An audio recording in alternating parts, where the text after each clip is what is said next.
Plaintiff Marcus Moore says when he was 8, his mother told him he was adopted, and as a teen, he started searching for his biological family. Marcus believes he and the defendant may share the same father, so he petitioned the court for a DNA test. Defendant Raquel Cheers says her father was never in her life, but as a child, she heard that she had a brother who was given up for adoption. Raquel claims when Marcus reached out to her, she felt an immediate connection. So she's excited to get the results. All rise. This court is now in session. The Honorable Judge Greg Mathis presiding.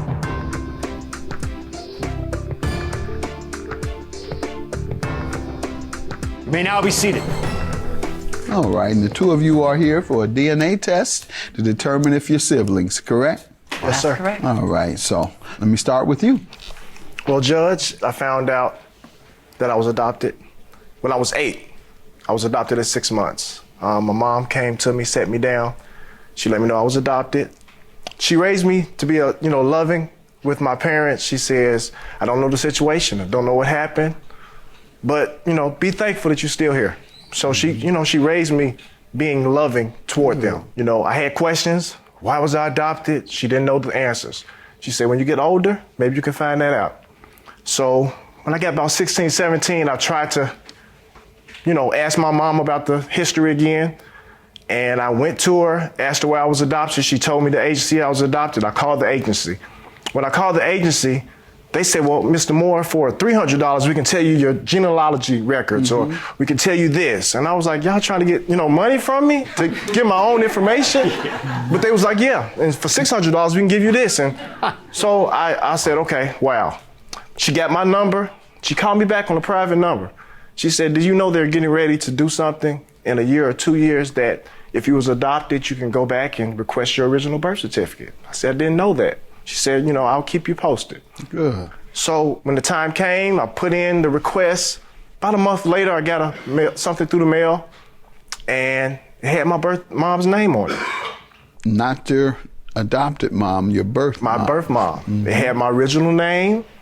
So I went on Google, I looked on Google, I looked on Facebook, started doing the math for the name that it had on the birth certificate, which was my mother's name. Trying to reach out, trying to see, trying to look, just being nosy. I was curious. Were you going to speak to her? I was right. That was my belief. Speak to her. That was going to speak to her. Judge, when I started this search, this has been 30-something years. When I started this search, I had no idea of trying to find mom or father. That wasn't the issue. The goal was to find my brothers and sisters. Okay. I believe that my brothers and sisters didn't have nothing to do with this. I wanted to reach out to them. Okay. I grew up as the only child, don't have the experience of cousins, or I didn't have the experience. So that was my goal. I didn't know the story, so just brothers and sisters. So I ended up reaching out to some people. I did the math. And I didn't want to tell too many people on Facebook really what was going on in their inbox. I didn't want to say too much because I didn't know if my mom was respectful. The way you say you go again, I want to see if my brothers are my brothers. I'm trying to, I don't really, 58 years later, I'm really not sure. If you was adopted, they have the Illinois Adoption Registry. They may have been adopted. I'm straight. So they're the ones I got to check on. Yes, sir. They have the Illinois Adoption Registry. So that's where I went ahead. Well, they got a Michigan. This must be Michigan Adoption. And I went ahead and I put my name, what my name was now, if I knew my surname before. So I put their names. So I put Ron, Steve, and Kenny. Go ahead. Right, and I put their I put the names on there, and every so often you can go back and check. Okay. If somebody is looking for you, it'll notify you. So they'll know. They'll know. I don't want them to know. They'll know. Their feelings will get hurt. Yeah. Gregory looking up to see if we his real brothers or not. All right, I don't want to do that part. Let's get back to you. So I reached out. So when I believed to find this mom, I didn't know yet, but I'm looking through her pictures and I see Happy Mother's Day or something like that. So I get excited. Oh my goodness, I got a sister. So I reached out to a cousin. Didn't know it was a cousin, but I reached out to a cousin. I let her know my situation. This is my name with this information. So you asked your cousin? I asked the cousin. Whether you had siblings? No, I asked the cousin. I found. I got a cousin here today. Addison, and my brother's my real brother. You sure? He known me since I was born, of course. I reached out I looked at, I think I narrowed down who my mom was. So I looked at her friends, and I'm looking, and she called her TT. That's a Southern or abbreviation for auntie. So I reached out to the auntie. I spoke with the auntie. I sent the auntie my birth certificate, the original birth certificate, and the auntie said, "Oh my goodness, that's my sister's signature. Let me call her. She's been dying to try to find you." Wow. So I did that. I reached out to her. It was a little bit emotional because, like I said, I wasn't trying to find mom and dad because I didn't know the story. No hate, but it was Correct. Irrelevant. It was to you, irrelevant. pretty much, yeah. She reached out to me and she let me know. She said, "Hey, I've been trying to find you for all this time." And she said, when I was adopted, my parents that raised me for 30-something years changed my name. So when they changed my name to what my name wasn't before, that sealed my records. So then I had found out mom's side of the family, dad's side of the family, everybody was trying to reach out and find me, couldn't find me because my records were sealed. So to let me know, to bring me up to speed, she said, this is what happened, the reason I gave you up, just a lot of bad stuff. I left, that's why I gave you up. But I tried to find you. I've tried to do this. I ended up talking to her daughter, which I found out was my sister, and she said, "I knew about you." And then like a peace came over me and said, "Well, I wasn't no secret. She didn't give me up because there was something else going on, and she, my sister knew about me." So stuff started bringing in positive emotions or negative emotions? It was positive. It was all positives. Want to just interject. It made it a negative way because my family that has raised me all this time was like, "Why are you out here searching for people? You're trying to replace us? You're going to change your name?" And I said no. And I have family members now.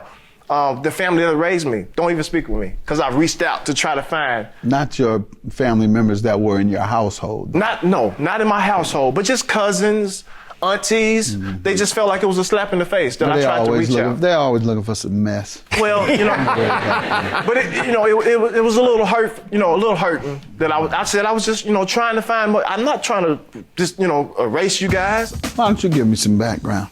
Well, I grew up in a household with 2 other siblings, and at a young age, I found out that I had a brother. Now, my father was never involved in my life. He was never a part of my life. I've never had a father figure at all. I just know what I know from him from stories that other people have said, like the song goes, Papa was a Rolling Stone, as far as I knew. And collectively, 3 times I remember my father being in my life. I brought some pictures here today, Let me see them. He was... This is of your father? These are pictures of my father, yep. When did you meet him? How old were you? I was young. I remember having... the last time you met him? You said 3 times. Yeah, 3 times. I was so young, maybe around 5 or 6 years old. I remember him and my mom getting into an altercation. And it actually came back to me in a dream later in life because my mom was like, "You were so young, you couldn't remember that." But to the detail, I remember they were standing outside my grandfather's church and he was trying to, try to take me from her. And I told it to her and she was just kind of in shock. Like, and what do you think of Marcus? You believe you all are siblings? Well, yeah. Why? Well, what makes you think that? Well, when I was younger, she kept telling me, I'm going to tell you something when you get older. I'm going to tell you when you get older. As I got older, she did say, you have a brother. He was given up for adoption. And she always wanted to say, she don't want me bringing somebody home that might be my brother. So, she kind of just kept me up with that. And to be honest, I didn't have anything to go on. I didn't know other than he was given up for adoption and how'd you all track each other down specifically? Well, after I found my mom was still close to my dad's people.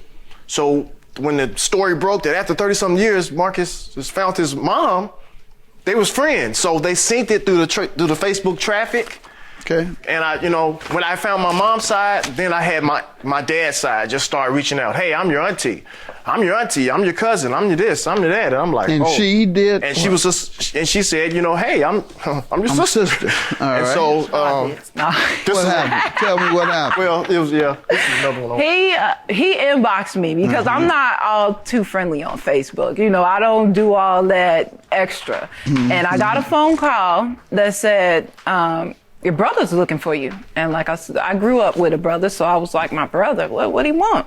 And then my mom was like, no, your brother, he found y'all. He's looking for y'all. So I get this inbox or friend request from a Marcus Moore.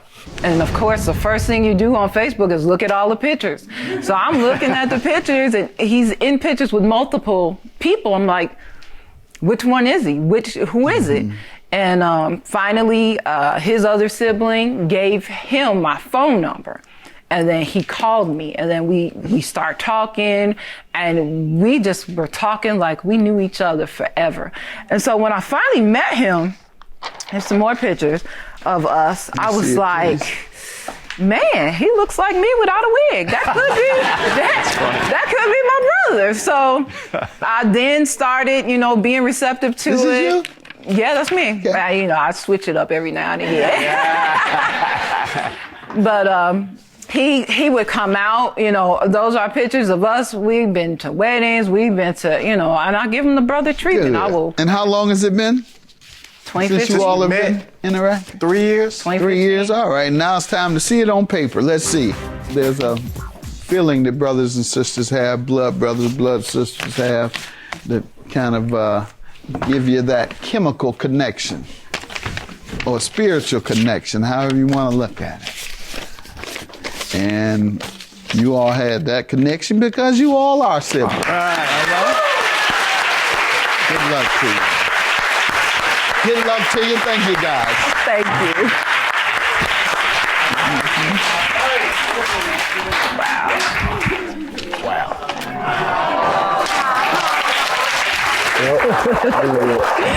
Yeah. I'll do it. Kind of knew that. It's just like closure a little bit. We've been being brothers and sisters, and she has never treated me any different. It's just, this is what's said, this is what it was, and we just gonna do the role. But we just wanted to know for sure, just a little closure, and this did it. Yeah, I kind of had an inkling when, we were picking up the same tea and potato chips and stuff. I'm like, yeah, it might be. And it just really feels good to know for sure. That's great.